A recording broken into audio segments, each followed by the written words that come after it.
Welcome to the deep dive. Today, we're looking into a case that it chills you to the bone.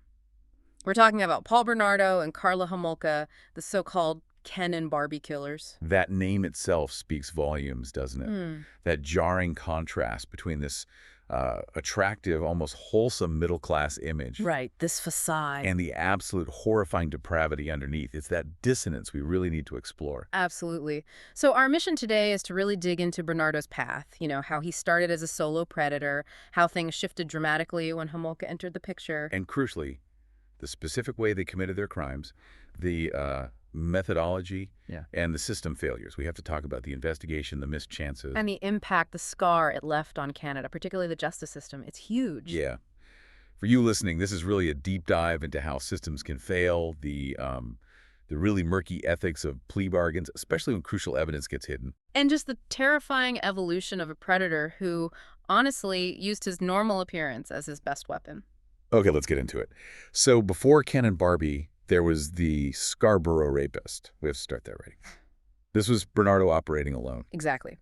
Between roughly 1986 and 1990, he terrorized Toronto's eastern suburbs. This period, it really laid the groundwork, established his patterns of predation before the murders even began. He was honing his craft, so to speak. A terrifying thought. And his targets. The sources say it was teenage girls, young women. Yeah, often alone, late at night, doing perfectly normal things like getting off the bus. He'd stalk them. Right outside their homes sometimes. That specific detail, like the May 1987 attack, where he followed a 21-year-old from the bus stop. And raped her right there, basically on her parents' doorstep. That's not random. That's planned, invasive. It's about violating that sense of safety, in the most personal space. And the scale. It wasn't just a few incidents. The official count is what, at least 14 rapes, 6 attempts? Over those 4 years, yeah. But then he later confessed to 10 more that happened, even before that official spree started. So we're looking at a long, unchecked pattern here. It shows this deep-seated compulsion already. And he wasn't just stuck in Scarborough either. No, he showed he was willing to travel. Like that rape in Mississauga, which is, 40 kilometers away?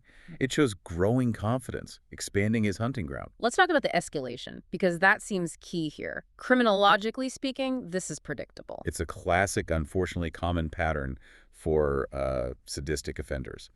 Initially, the focus might be more on the sexual act itself, but Bernardo shifted. The violence became more than just functional. It became punitive, cruel. Like that incident in September '87, going from attacking outdoors to actually breaking into a 15-year-old's house. Right, jumping on her in her own room. Yeah. And the injury, biting her ear. That's not about subduing her. That's degrading. It's symbolic violence. It's about asserting total power and, frankly, enjoyment of the act of hurting someone. A definite shift towards sadism. And then the big turning point, October '88. A victim fights back. And he pulls out a knife. Yeah. Stabs her twice, thigh and buttock. Needed 12 stitches. That introduction of the weapon, it confirms the motivation isn't just sex anymore. It's about control, domination, and inflicting pain when challenged. He was already thinking like a killer, even then. Even with all this, a dedicated task force formed in late '88. He still wasn't caught. It's maddening. The near misses are just gut-wrenching, especially that composite sketch in May 1990. From a victim who gave an incredibly detailed description, right? Astonishingly detailed. Yeah. Led to this widely circulated sketch. Police got thousands of tips, over 16,000 actually. And here's the part that's just unbelievable. 3 separate tips pointed directly at Paul Bernardo. 3. And they interviewed him, not once, but twice. July 90, November 90. Right before the killing partnership really began. So why wasn't he stopped? What happened in those interviews? It boils down to what experts call the mask of sanity. He looked normal. University student, well-spoken, clean-cut. He didn't fit the stereotype of a monster. So cognitive bias, maybe. They weren't looking for someone who seemed respectable. It seems likely. He used that normalcy, that veneer, to just talk his way out of it, deflect suspicion. And tragically, that failure gave him the green light, psychologically, to escalate even further. Okay, so October 17th, 1987. He meets Karla Homolka. This changes everything. Everything. The solo predator finds, well, not just a girlfriend, but an accomplice, an operational partner. This is where the Ken and Barbie Killers are truly born.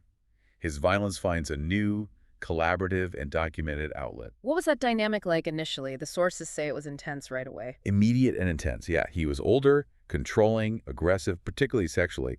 His needs were humiliating, degrading. But she wasn't pushed away by that. Quite the opposite, it seems. She was drawn in. Friends noticed things, like those handcuffs you mentioned earlier. And she just called them games. Exactly. Dismissed it, which, in hindsight, is terrifyingly predictive of her complicity later on. She became essential to him. How so? Essential in what way? For his escalating fantasies. She provided access. Remember, she worked at a vet clinic, so she could get drugs, anesthetics. She operated the video camera, documenting everything. And critically, she became the lure. She enabled him, moved from tolerating to actively participating, a dark symbiosis. And it started within her own family, didn't it? With her sister, Tammy. Yes, Bernardo developed this sickening obsession with Tammy, Carla's younger sister. He'd stalk her, watch her, even sneak into her room sometimes while she slept. And Carla knew. Knew and helped. This is where her role becomes undeniable.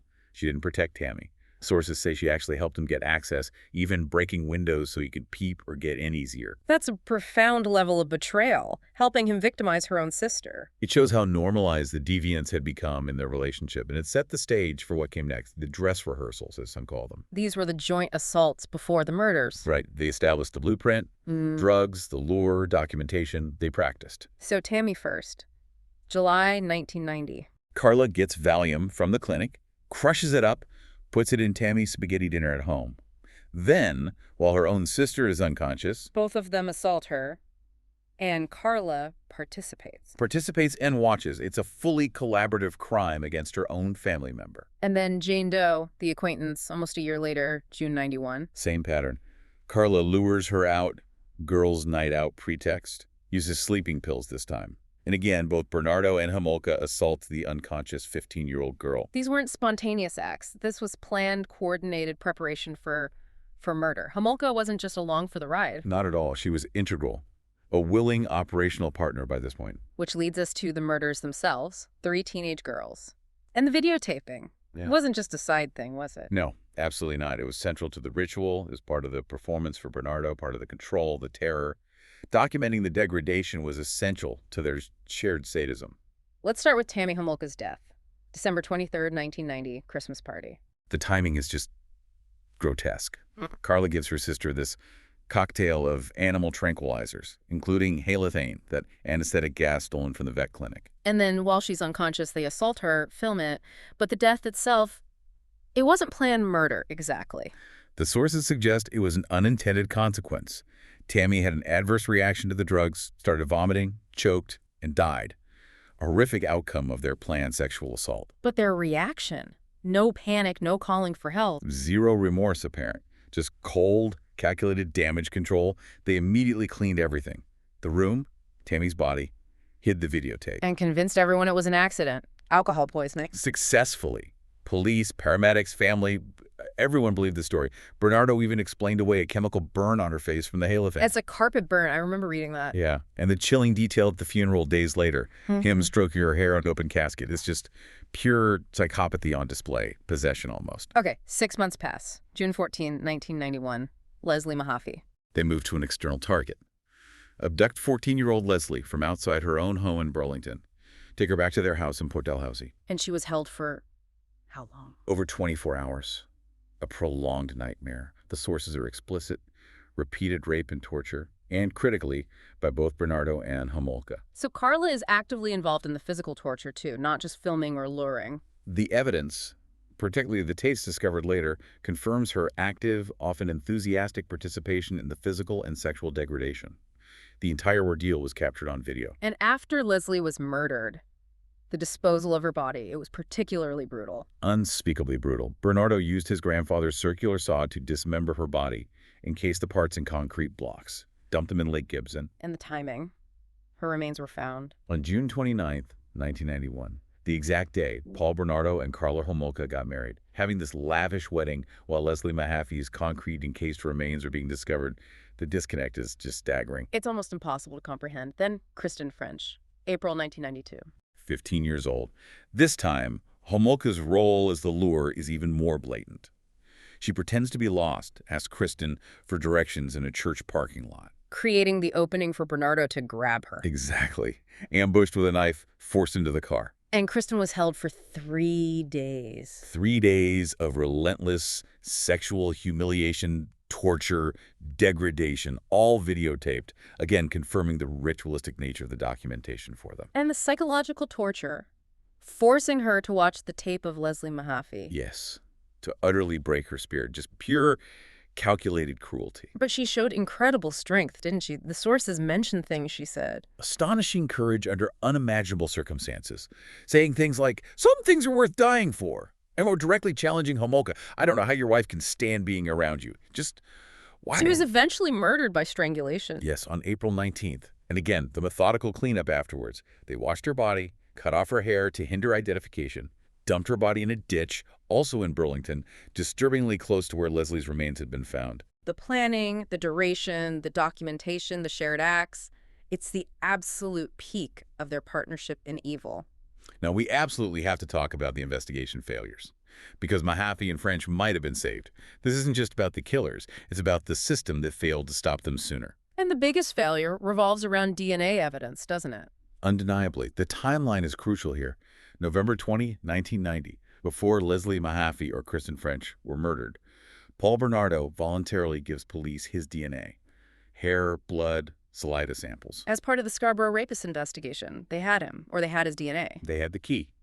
But that sample, it just sat there, untested, for over 2 years. Why? What happened? Bureaucracy and lack of resources, plain and simple. The main lab, the Center of Forensic Sciences in Toronto, was completely overwhelmed. We're talking a backlog of something like 50,000 samples. 50,000? How many people were working on DNA analysis? Get this, 1 qualified scientist and 1 technician. The technology was newish, yes, but the system to actually use it was broken. So let's trace that timeline again.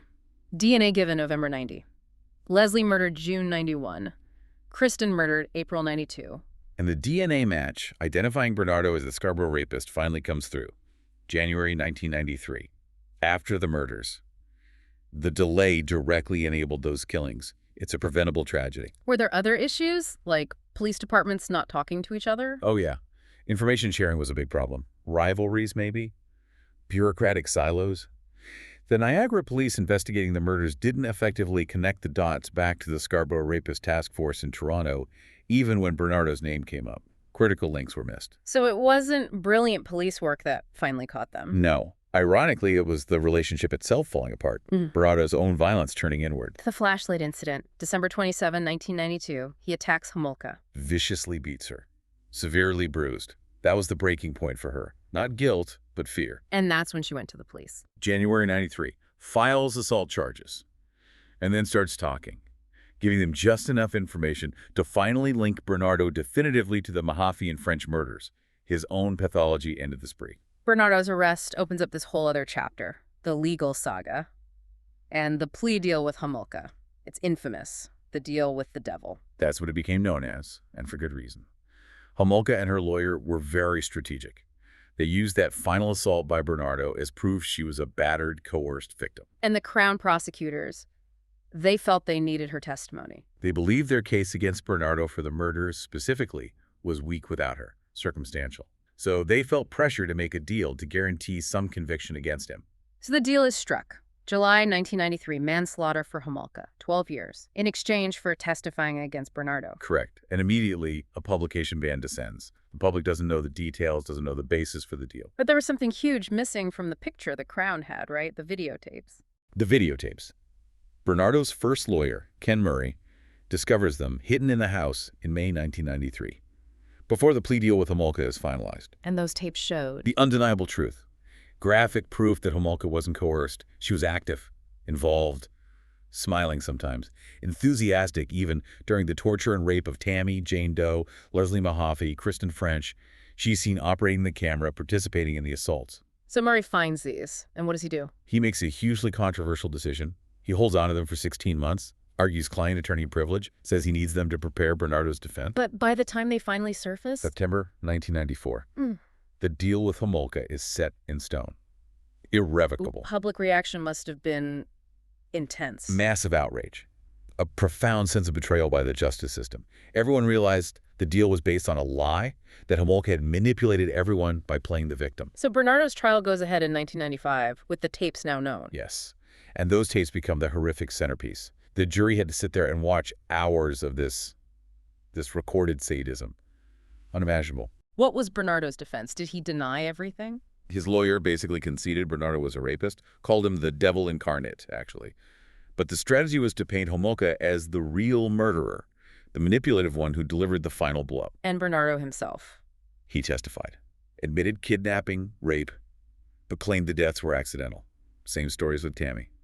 Trying to dodge the murder charges. The jury didn't buy it. After seeing those tapes, hearing the testimony, guilty on all 9 counts. First-degree murder for Mahaffey in French. And the sentence, life, no parole for 25 years. And that dangerous offender designation. Crucial designation. Yeah. Means he can be held indefinitely. But the contrast, that's the sting. Bernardo, life, dangerous offender. Homolka, manslaughter, 12 years, out in 2005. It remains just a glaring example of how the system can be manipulated, doesn't it? And Bernardo's life since conviction, mostly segregation, right, was for his own protection. Yeah, 18 years spent in protective custody, maximum security facilities like Kingston Pen, then Millhaven. He was too notorious, too much of a target.